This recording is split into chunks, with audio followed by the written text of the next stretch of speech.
Welcome to the deep dive. Today, we're taking a shortcut into this really fascinating stack of sources you've shared. We're going to unravel the ancient and, deeply rooted world of protective charms, magical And objects. the principles behind them. Exactly, the principles that have underpinned them for, well, centuries. Our mission today is to sort of demystify amulets, talismans, and this really intriguing concept of sympathetic magic. Especially how it comes through in Italian popular traditions, which are just so rich with this Yep. stuff. Get ready because you might discover some genuinely surprising insights, things that might even make you rethink some of your own habits. It's really a journey into how humanity has, for so long, sought to understand and maybe even influence the invisible forces around us. Right. And what's so compelling about these sources is that blend. You've got these deep beliefs, folklore, even real historical figures who are walking this fine line between, science as they knew it and what was perceived as magic. We want to connect the dots, right? Not just what these things are, but how they were thought to function. Why the belief in their power. Exactly. Beyond just description. Okay, so let's unpack this with a really foundational distinction from the sources. It's one that often gets a bit blurry, I think, in just everyday talk. What exactly is the difference between an amulet and a talisman? Yeah, it's crucial, and the sources are pretty clear. So Yeah. an amulet, it comes from the Latin amuletum. Pliny the Elder even mentions it. Wow, that far back. Oh, yeah. And its main function is protective. The technical term is apotropaic. Apotropic? Yeah, it's from the Greek apotropein, which basically means to ward off. So think of it like a shield. Its job is to repel evil, negative vibes, illness, misfortune, you name it. Okay, so defense. Pure defense. Yeah. And amulets, they could be natural things, like a cool-looking stone, a piece of bone, a shell maybe, or they could be man-made small metals, a horn shape, a cross. And why do they work? Or why were they thought to work? Well, their power, their efficacy, it's often tied to the material itself, or maybe its specific shape, or a symbol that tradition just recognizes as being protective. Got it. So amulet equals shield. Pushing bad stuff away. That makes sense. What about a talisman then? Right, so a talisman is different. The word comes from the Greek talisman, meaning like a consecrated rite or object. It came to us through Arabic, yalism, Okay. and its function isn't defensive, it's attractive, magnetic, you could say. Magnetic. How so? It's not just about stopping bad things. It's Yeah. designed to actually draw specific forces or qualities or, good events towards you. Things like love, luck, success, power. Ah, so it's proactive. Exactly. And talismans, they're usually objects made or consecrated following really specific rules. Often magical, astrological, maybe Kabbalistic traditions are involved.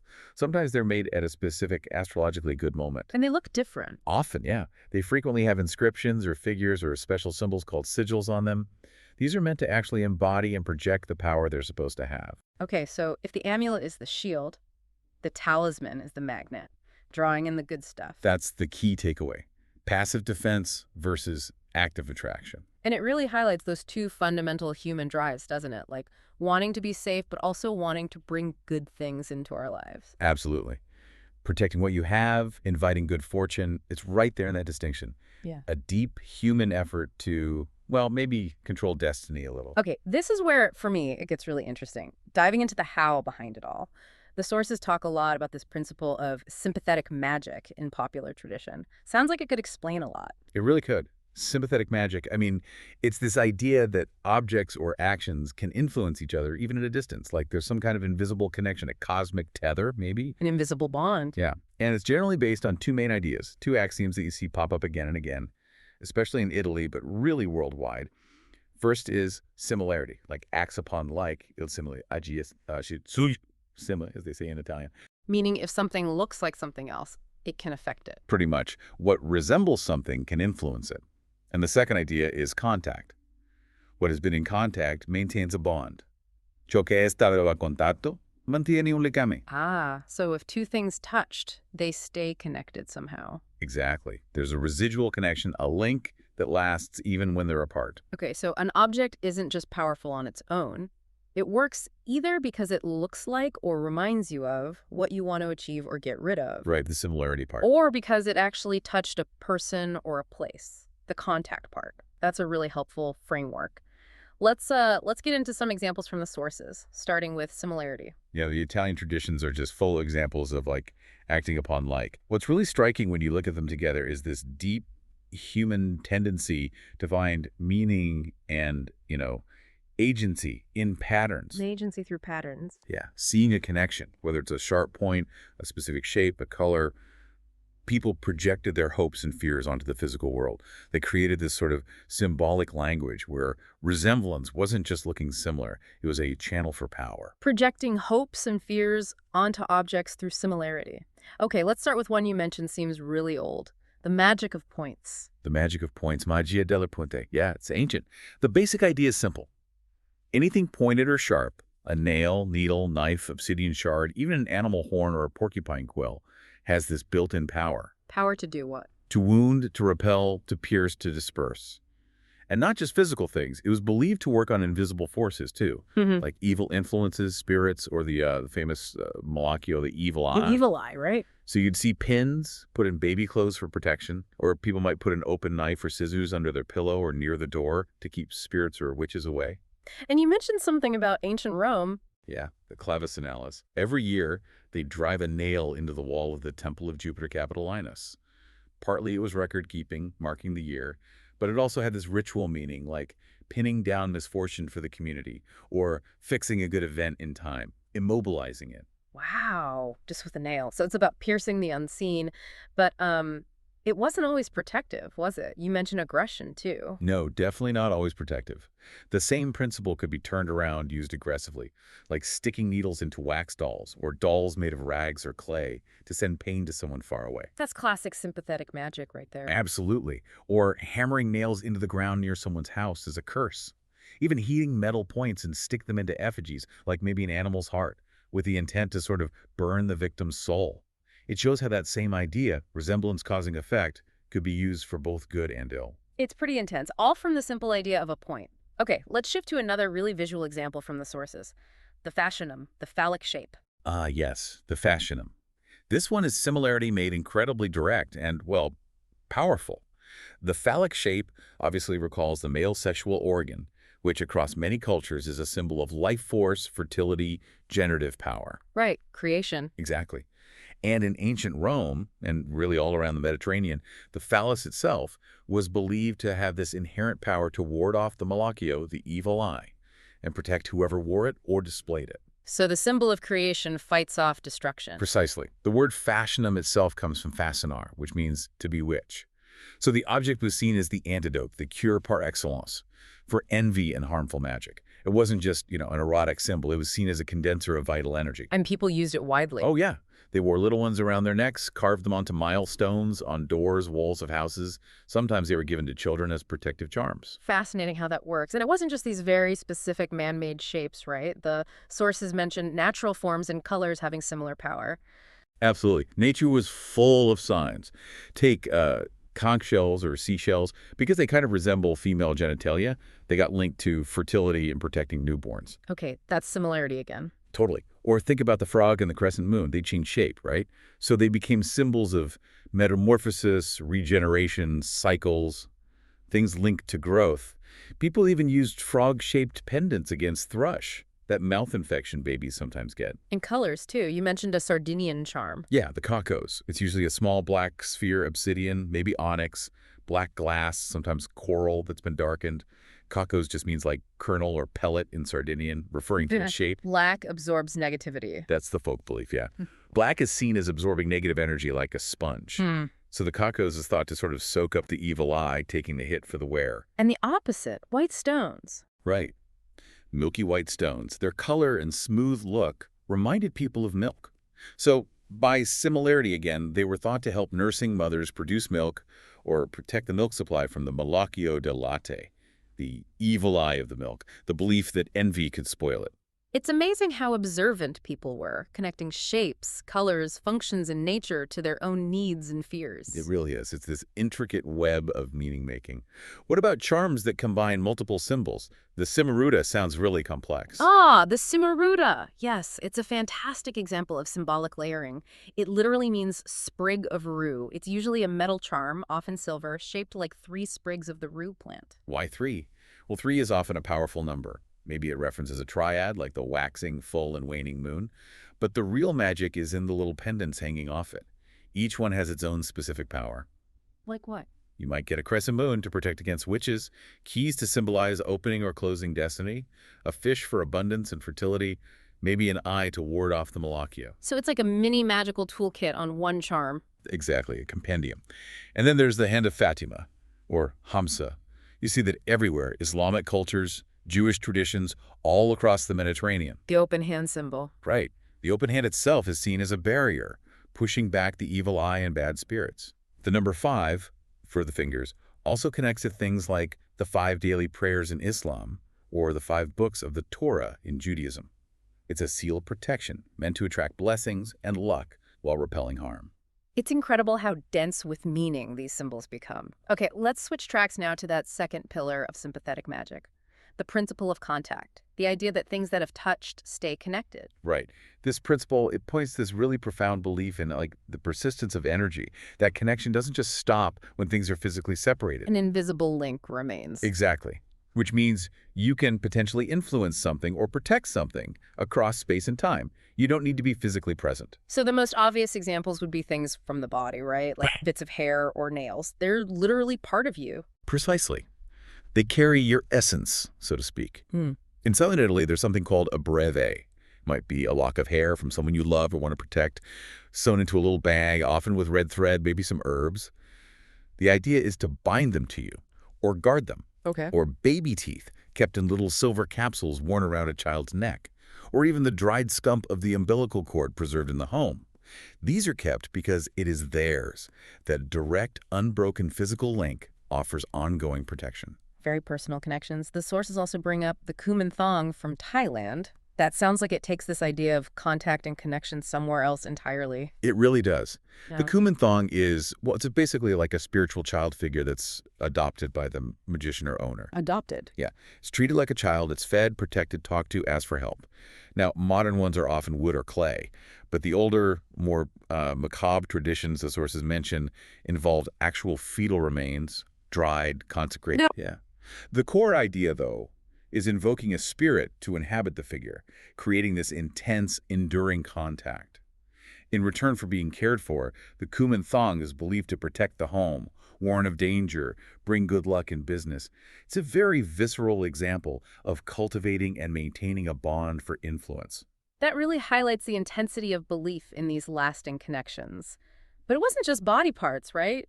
Contact with places or even just objects someone used could create a link too. Absolutely. The principle isn't limited to the body. It extends to things closely associated with a person or their environment. For example, collecting earth from someone's footprint. From their footprint. Why? Because they touched it, left their trace there. Sealing that earth in a bag was thought to give you influence over them, maybe for a love spell or a curse. Or using dust collected from the threshold of a house. The doorway. Yeah, because everyone in the family crosses it constantly. It contains their passage, their essence in a way. So that dust could be used in rituals to bind the family together or protect them. And sacred places too. Definitely. Think about relics of saints, bits of bone, ex ossibus, or clothing ex indumentis. The belief is that contact transmits the saint's protective power, their vertices, or even simpler, touching a rosary or a medal to a famous icon or a shrine. The object becomes charged, contaminated by the holiness of the place, and then carries that power with you. It's all about that transfer through contact. Okay, so we've covered objects working through similarity and contact. But it wasn't just physical things, was it? The sources talk about the power of words and numbers, too. Magia della parola, magia della canta. Yeah, this is crucial. It shows how deeply language, rhythm, counting, how they're all woven into these belief systems. Words aren't just descriptions. They're seen as active, performative. They can shape reality. And numbers, too. And numbers, yeah. Even in simple rhymes, they can carry this hidden symbolic weight. They can be keys or barriers in that unseen world. It shows this ancient belief in the inherent power of communication itself. Let's start with the magia della parola, the magic of words. The idea of eating writing sounds pretty wild. It does, but it's quite literal sometimes. In ancient Egypt, they collected water that had flowed over statues, inscribed with magical texts, and drank it for healing. Drinking the magic words. Essentially, yes. And there's a practice called graphophagia, literally writing, eating. People would burn papers with magical formulas written on them, then mix the ashes with tea or water and drink it. The idea was to physically absorb the word's power into your body. And this still happens. You still find variations. In parts of Muslim-majority Africa, for instance, there's a tradition of drinking water in which paper inscribed with Quranic verses has been soaked or macerated. It's that same core belief. The essence of the sacred word can be ingested. Fascinating. So words can be consumed. What about numbers then? The magia della conta. How do numbers work magically? Well, one interesting idea from the sources is that uncertain or indeterminate numbers could actually block witches or harmful forces. Oh. The belief was that a witch might have to count something very precisely like grains of sand or leaves on a tree before they could harm you, or they'd have to circle you an exact number of times. If the number was impossibly large or unknown, it would confuse them, trap them, take too long. So you could protect yourself with vagueness, in a way? Sort of, yeah. Or by setting an impossible task. And counting itself could be a spell. Like a folk healer might chant something like, worms 1, 2, 3, 4, 5, 6, 7, 8, 9, die worm from the heart. Using the count as part of the incantation. A direct invocation using numbers.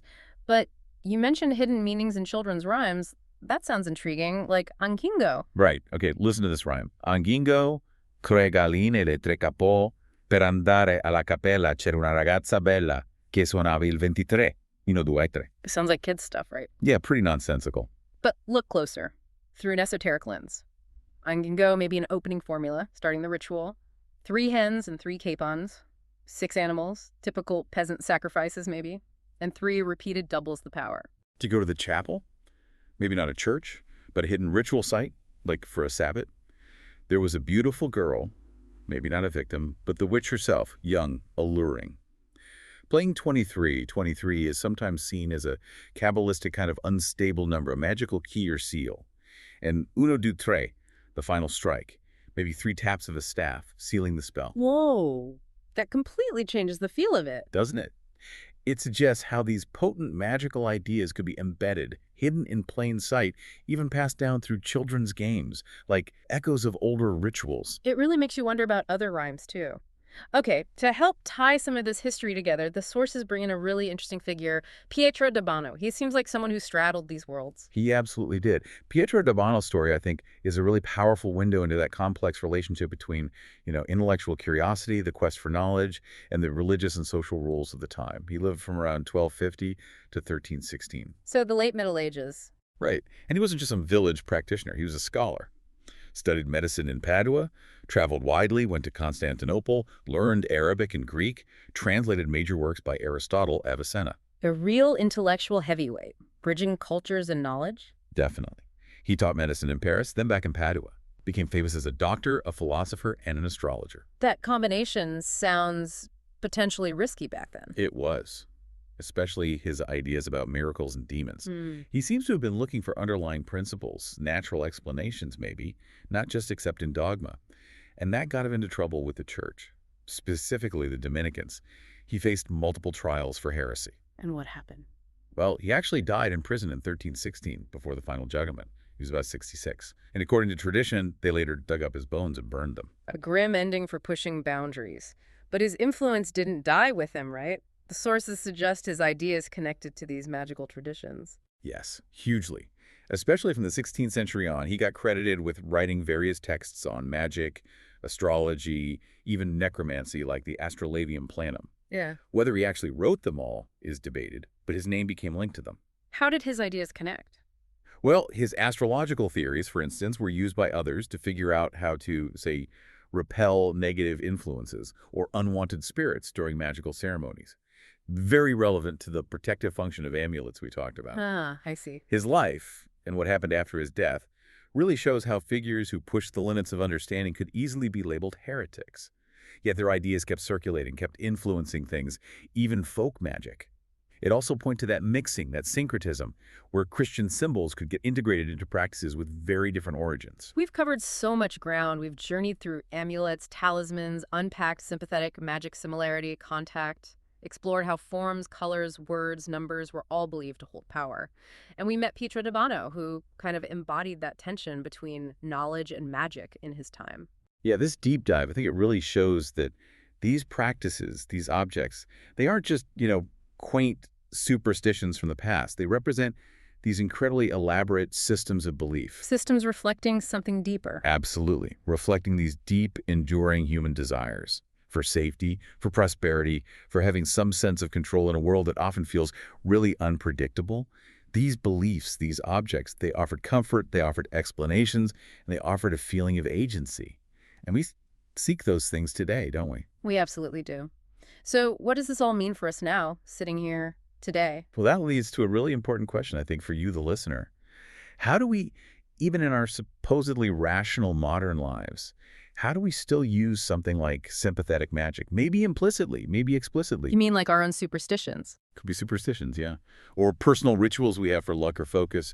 Even some modern psychological ideas about, say, manifestation or the law of attraction. Where do you see the echoes of these ancient principles, like attracting like, or the power of symbolic objects in your own life today? It's something to think about.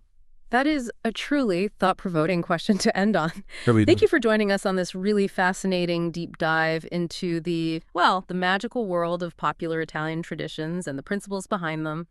Until next time.